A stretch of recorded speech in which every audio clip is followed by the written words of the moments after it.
service that has to go and pull the document review service that you use before you send to the government, pulls everything out. It's no, and then they're not sure and things come in. Let me tell you something. It's not all that pleasant to read everybody else's jokes. Or or the emails to their wife that they were mad about something. It really isn't, so just delete them. Okay. Supposing you're under investigation.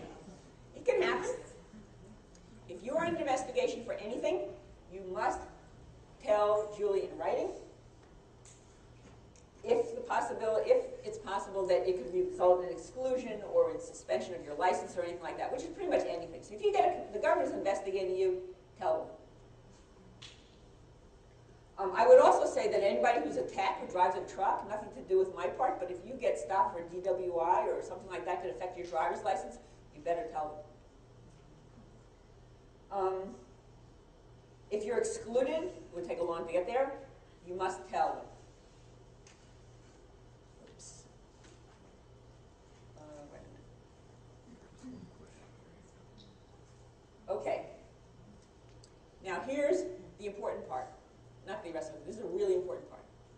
If any of these things happen, if you see what you think might possibly, could be a violation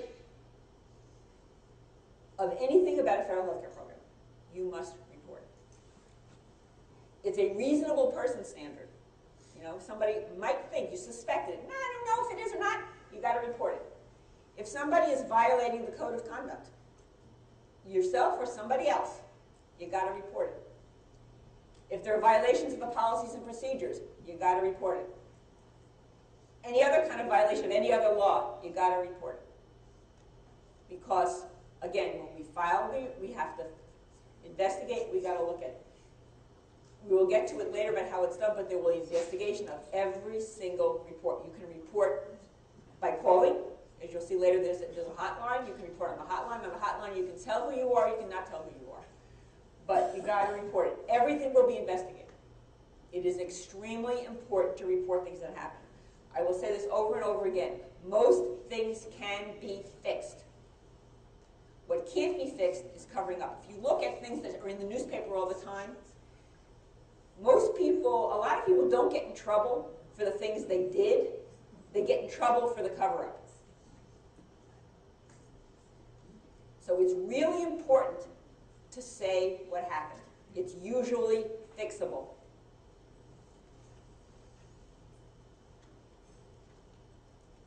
Okay. Contracting. Every contract has to be at fair market value. Well, the compensation. There is a procedure for finding out what is fair market value in an area. It's not the same everywhere. It may be different in Peoria than it is in Chicago. And it may be different in Iowa, in other parts of Iowa. It depends. So there will be a process for figuring out what is fair market value. How do you involve physicians? Whoops. What happened? Can you hear me? No. You turned off. Her battery off? Don't know.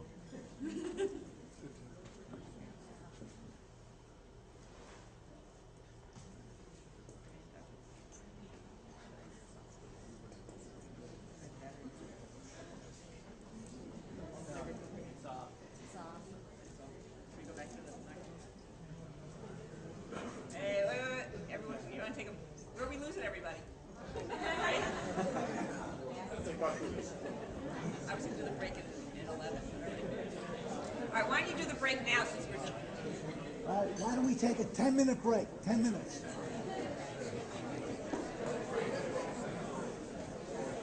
Okay.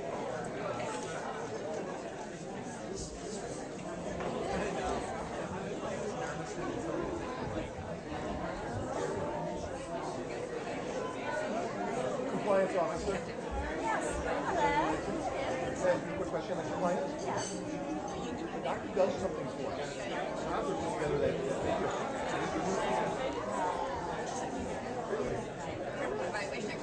That's right.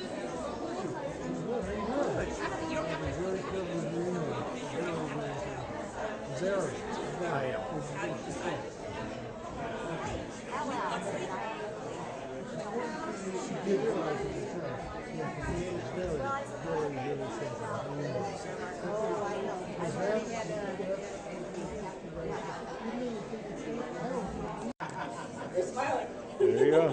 You're on. Okay. By the way, the reason I'm standing here is otherwise I'm on television, and otherwise they can't see me. Okay, back to contracts with physicians. Why am I talking to this? It's not there. All right, what can you have a physician do? It's okay to have the doc say to the hospital, I am invested with United because I like their service, and I would like you to talk to whoever it is to find out about it. That's it. The end. No more doctor involvement. Nothing. Okay? Not from the doc, hey, Mr. Administrator, have you talked to United? Hey, Mr. Administrator, I really want that contract. None of it. None of it. Later on, for the people who get to stay 5 hours, we will have excerpts from the OIG investigation presentation, where we will see what happened, what docs did, and what the government thought about it.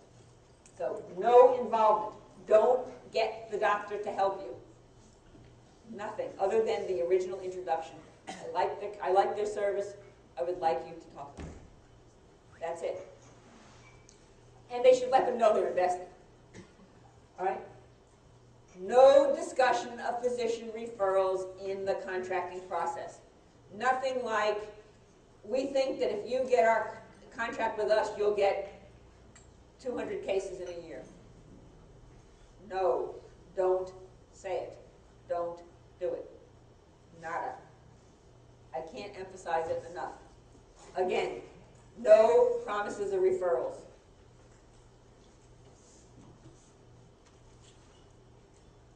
No threatening that if they don't, if you already are somewhere, or you're not somewhere but somebody else has it, no threatening that if the hospital doesn't take the contract, the doctors will leave and go somewhere else. Never, ever, ever, ever threaten the hospital that doctors will take their patients somewhere else. Don't even imply it. It may be stating the obvious, but don't say it. Now, if you don't get the contract at Hospital A and you get a contract across town at Hospital B, it's fine for the doctors to pick up and take their patients somewhere else. They just can't say they're going to do it. We asked that question of the OIG, because you will see that one of the problems was threatening the hospitals. And we asked, what would have happened if the doctors had said nothing?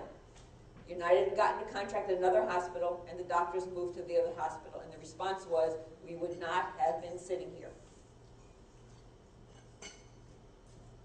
So it was a $7.3 million threat. Yeah. You can lose a lot of contracts before you get the $7.3 million.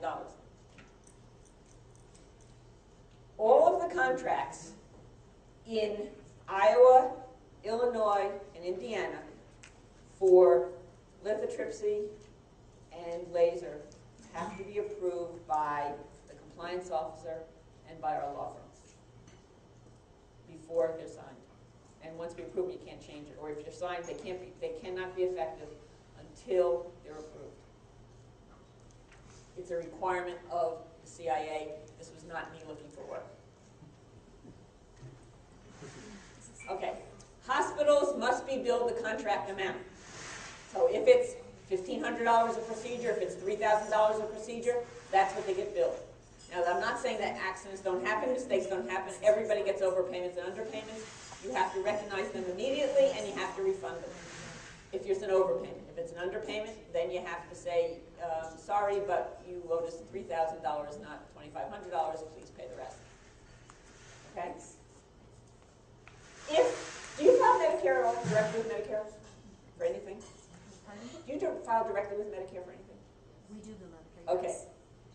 New rule. I mean, there always has been a rule about refunding overpayments, and there was a little bit of timing, but in the health reform law that passed in March, there is a requirement that if you get fined an overpayment for either Medicare or Medicaid, Bruce, if you get an overpayment for Medicare or Medicaid, from the time you identify it, you have 60 days to notify whoever is the appropriate person, Medicaid program, the Medicare carrier, whatever it is, to notify them that you received the overpayment, why there was an overpayment, and return the overpayment.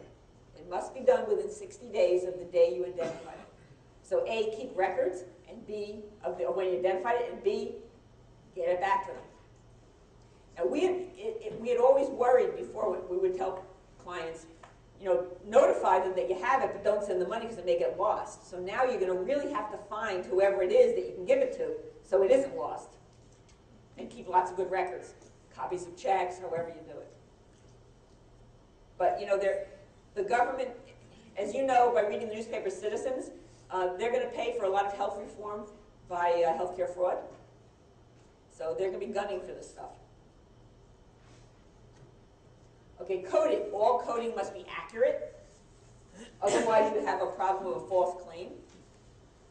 You got to bill for services that are necessary and that are actually provided. Now, every once in a while, the government and insurance companies audit. It happens all the time. It doesn't mean something. I'm not talking about an investigation, just an audit. Audits happen a lot. You may have seen this already. If it's not in the chart, it didn't happen. So you've got to be sure that the charts are accurate and are complete and comprehensive, because if the government comes back and audits and it's not in the and the backup isn't in the chart, they will take the money back. And sometimes what they do is, if they're worried about it, companies, they'll do what's called statistical sampling. They have a way to figure out how many charts they have to review, and they will look at them, and if they find errors in 20% of the charts, they'll multiply how much money was received in the whole thing, and say, okay, 20% of that was an overpayment, and we want it back. So it's really important to get the doctors, if they're the ones, or whoever it is, to put things down in the charts. The charts have to be comprehensive. Again, always remember, if it's not in the chart, it didn't happen. And then, you know, you have to get part of it in your code of conduct is you got to get consent for billing. I'm sure a lot of these things are things you know, but you know, I'm obligated to talk about. Okay, co-payments and deductibles, a big area with the government. You have to make reasonable efforts to collect the co-payments and deductibles for when there's ever any federal money. And you do also usually by contract with the commercial payers. So you have to make reasonable efforts. Does that mean you have to go send somebody down to their house and knock on their door? No. You know, it's all still subject to fair credit reporting and all that. And but you have to make reasonable efforts. You can't just kind of wink and nod. However, no routine waiver of co-payments and deductibles. However, do you have a charity policy? Almost everybody has a charity policy. You can waive co-payments and deductibles for people who meet the charity rules. That's fine. No, United does not give professional courtesy. Makes it simple. You don't have to worry about whether doctors are being induced to do anything. Okay, physician investment. All right, only urologists are permitted to invest in UUC. Now, why? You might say, well, is that an inducement? Well, the reason is that the purpose of the company is for doctors to get together to provide a service for their patients. They're the ones who are most interested in providing a service for their patients. We find problems sometimes with, in the early days when they couldn't find investors, some of the literature companies would get outside investors, and then they couldn't understand why, there weren't doctors, they couldn't understand why you needed a new literature, what was good, what was wrong with the old one. Or you sometimes get the retired people, it was good enough when I did it 20 years ago, why isn't it any good in it now? So that's what you're looking for. Investment must be at fair market value. So how do you figure out the value of the company? That is something, I don't do fair market valuations, lawyers don't do that. Probably almost everybody sitting in this room, maybe everybody in this room can't figure out either. But there are ways to figure out based on usually company earnings as to what it should be to buy X% of an interest in a company where there's investment. So you need to know, it has to be fair market value. Now, the in and the out should be the same, except for penalties. So sometimes you kick people out because they compete or they do something bad. That's one thing. But otherwise, fair market value in should be the same as fair market value out. It should cost the same to go in as it costs to get out.